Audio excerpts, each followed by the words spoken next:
انفجرت ألعاب نارية في وجه الجمهور خلال حفل الفنان المصري محمد رمضان بمنطقة بورتو في الساحل الشمالي الخميس، ما أسفر عن مقتل شخص وإصابة آخرين. وقال شهود عيان إن سيارات الإسعاف هرعت على الفور إلى مكان الحفل لنقل المصابين إلى المستشفيات. كما أضاف الشهود أن محمد رمضان أنهى الحفل وطلب من الجمهور مغادرة المكان من دون إحداث تكدس حتى لا يتسبب ذلك في سقوط إصابات ووفيات جديدة.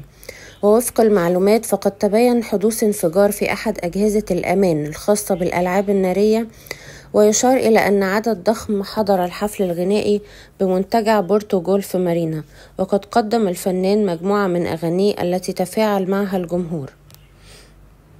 اتفضل تعالى يا باشا اتفضل.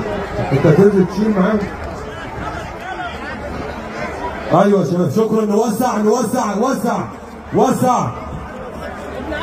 افتح الباب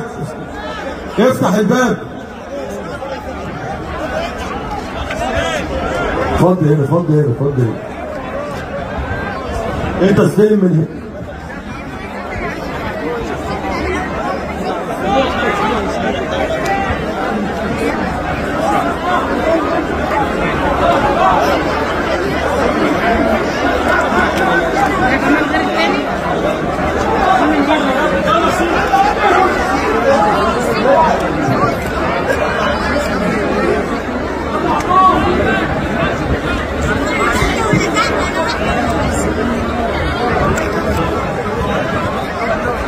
هنستأذنكم يا شباب حبيبي.